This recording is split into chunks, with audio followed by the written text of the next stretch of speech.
There is a da'wah event where they will be teaching people how to make da'wah and will most likely have free mixing going on.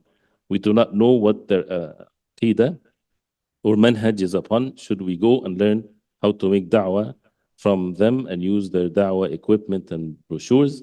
Or should we safeguard our religion and not take our religion from unknown sources? As someone people say, don't assume or judge if you don't know, but isn't this a false ideology when it comes to our deen? Of course, the question is very general, so the answer also is going to be very general, but as the question states, so that is not to be used, oh, he said this about this group. Now, I'm not talking about anyone, I'm just talking about the question. I'm not sure what the event is or what these people are. But any event, if it's a mixed gathering like this, in the name of the deen, a person should run away from it as fast as he can.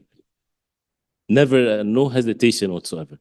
This is not the way of the Prophet ﷺ. Sins will be involved no matter what people do.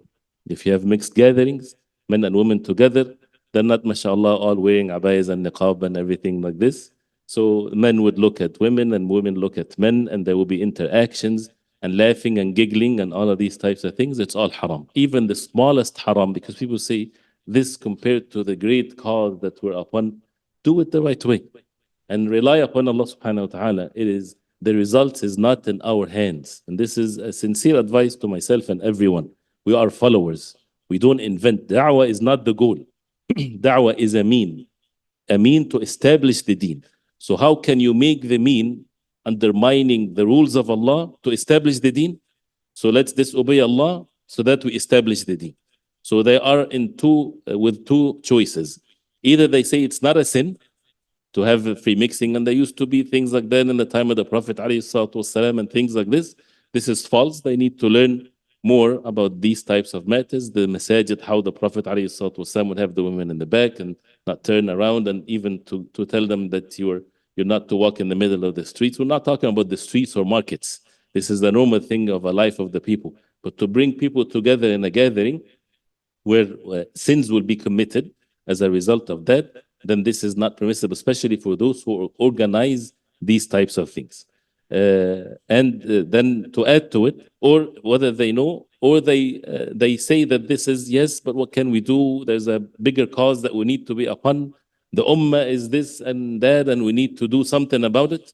So that means compromise the deen, compromise these small things now because of the bigger benefit that we need to apply.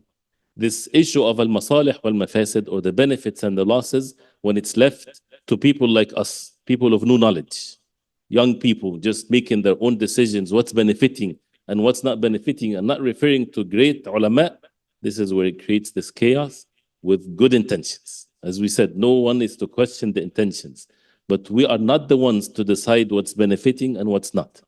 And anyway, so this is with regards to that. I don't want to take too long. The other thing is which regards you don't know the people. This is also something that is wrong. We have to know who are we seeking knowledge from. As Ibn Sirin rahimahullah, he said, in هذا الأمر دين فانظروا عمن تأخذون دينكم. This matter is deen. The da'wah is deen. So take your deen from those who you know the religion. So the ways of da'wah is not left to those who are technologically advanced. The ways of da'wah is not those who have PhDs in managements and dealing with people and human whatever interactive. MashaAllah, this can be helped. This can be secondary knowledge that we learn because we need to know the culture and the time that we live in and all of that. But da'wah is part of the deen. Is the deen. Allah subhanahu wa ta'ala commanded us to make da'wah. The prophets of Allah, they made da'wah.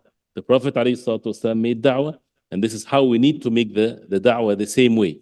Means and microphones and meetings and internet and all of that, sure, but without breaking the laws of Allah subhanahu wa ta'ala or the way of the Messenger sallallahu alaihi wasallam. So yes, you don't unless you get to know that this is trustworthy situation. People are upon the deen, they have the fear of Allah.